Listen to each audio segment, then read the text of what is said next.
All right, welcome back to Richdiet Podcast, the platform that enriches the culture, where we celebrate culture shifters and visionaries. I'm your host, Aaron Bills. Zico, you already know. And today we got a talented business individual, lawyer. Did I get it right? Entertainment lawyer.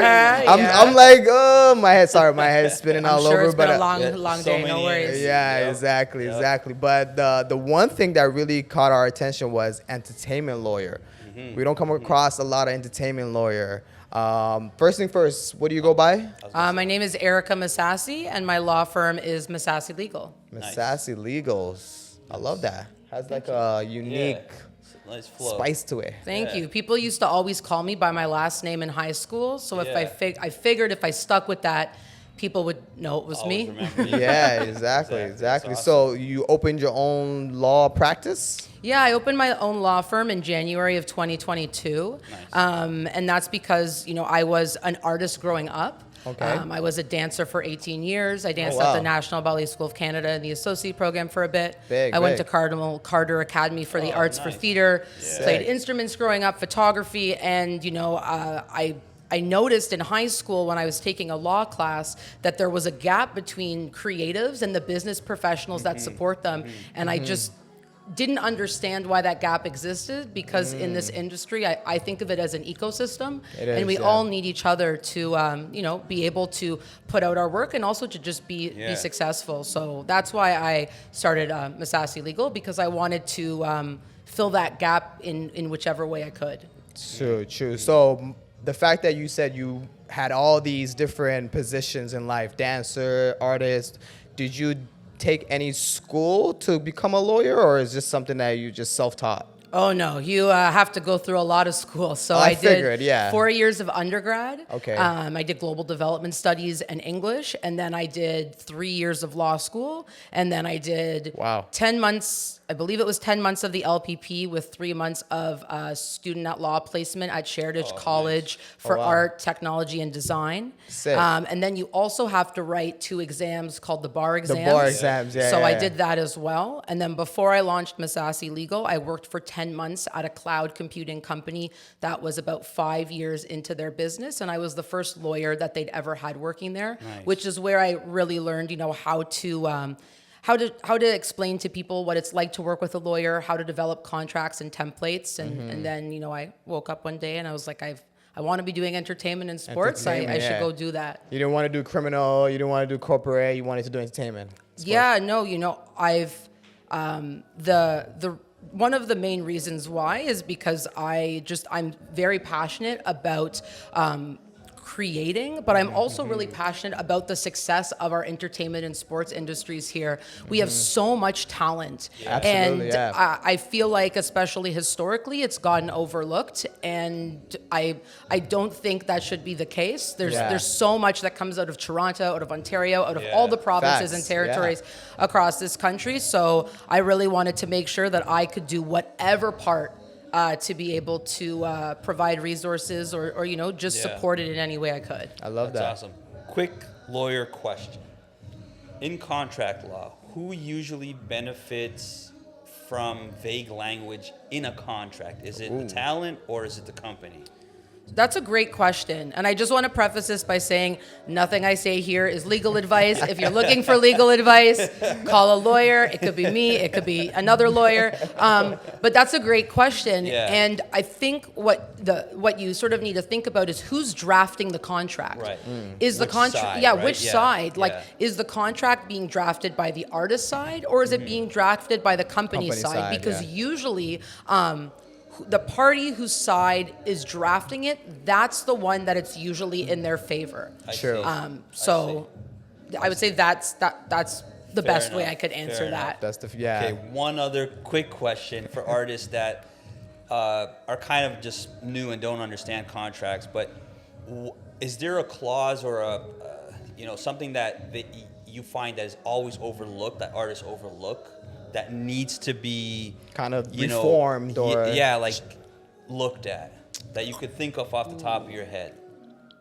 That's like a reoccurring you know thing, what? Something that I think I see a lot, and I was speaking about it a little bit earlier, has to do with your ownership of your assets. Oh, okay. How long and how much is somebody taking from your work? And that can sometimes come up in the form of a sunset clause. You'll see that in an artist manager agreement where it's like an artist manager will be taking X, Y, and Z for this many years and the percentages on that. So, I think anything to do with IP ownership and assets, and really it comes back to your money and your work, being aware of how much you're giving away, and also how much you want to retain, and what does that control look like for you? Like how much of it do you want to control? Because like your work is forever. Yeah. And I think a lot of the times artists put out work with the intent for that to be something that makes money for them forever. Yeah. Just like how content exists forever, and no matter how long it's up there, even if it doesn't do super well at the beginning, it might get a ton of views later on. Right. Yeah, exactly. So I think just being aware of who owns what, how much do they own, and how is the money being split or being collected. Right. Interesting. That's good to know. Yeah, amazing. And we might have to look into hiring an entertainment lawyer because one day for sure. In case our content picks up one day, right? And we get $100 million contract. Okay, to make sure. let's go. And then you put it out there, it will happen. I believe that, and that's not legal advice, by the way. Yeah. I love that. I love that. And awesome. And as of like being this figure, lawyer figure, how important it is for you to be in the fill the blank space? Oh, it's incredibly important. I was speaking with some individuals when I first got here who had never been to fill the blank before. And, I think that whether it's fill the blank or any community space, I think a lot of the reasons why people are starting to know me and know what I do is because of spaces like this. If you are in an industry that's built by and built on community, you have to be in the community, and you have to be supporting that community in whatever way you can. And spaces like Fill the Blank are incredible opportunities, whether it's to showcase your work, to network, to even just have an idea of what exists out there, whether it's like managers or marketing professionals or lawyers or people who do music synchronization. Like there are so many individuals and organizations in this industry, and coming to spaces like Fill the Blank and participating really opens your eyes to what exists out there, who's doing it, and how you can sort of navigate the space. Absolutely. That's a great answer. Yeah. One fun last question. What are 3 things you can't live without in Toronto? Jeez.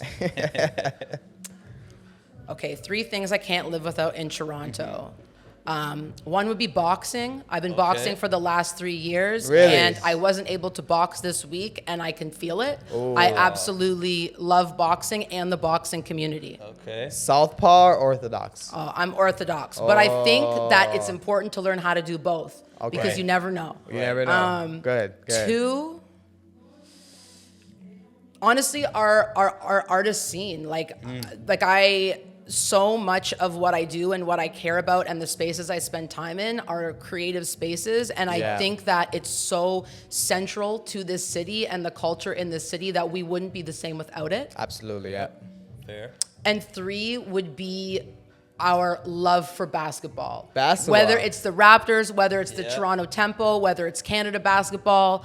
I think most Canadians, I can't speak for all Canadians, but I think most Canadians are pretty hype right now seeing Shai Gilgeous-Alexander win MVP twice in the last, 2 to 3 weeks. I think that's also another area of the city, or another piece of the city that's super important to who we are and is really, central to our culture here and to just like me as a person. Yeah, absolutely. No, I definitely agree with you.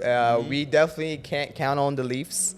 As Torontonians, it's their year. It's their year. The Leafs every year they let us down. It's okay, man. But It takes time to build, But it's Hey, it is what it listen, is. It is what it I'm is. happy with the Raptors, so I agree with you. But what you even said. like, we have so many great organizations here, whether it's the Raptors, whether it's the Toronto Tempo, Hoop Queens, Layup. Like I could Yeah. go on and on with how many incredible organizations here are moving the sport of basketball forward in Canada. Yeah, that's true. Yeah, I agree. I love that. Yep. And anyone that is curious or interested to follow up with you with your, your Your law, firm, you you on social media. want to shout out your socials? Sure, yeah. So my personal account, all my accounts are open. You can DM me wherever you find me. I'm accessible. Personally, it's at ErMisasi. And then for my law firm, you can type in Misasi Legal Anywhere, which is Misasi. And then legal, Legal. You can find us on our website. You can find us on YouTube. You can find us on LinkedIn. You can find us on Instagram. The only place I'm not on is TikTok, and that's because I know myself and I know I will get lost in that sauce.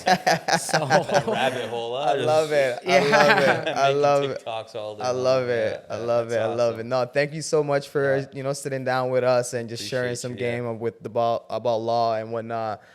We look forward to keeping in contact with you. Yeah, for sure. And we appreciate you for Thanks for taking the time. for your awesome. time. Thank you so much for having me. No This was a really fun discussion. Yeah. Awesome. Richdiet Podcast. Make sure you tap in with her. Tap in with us. Yep.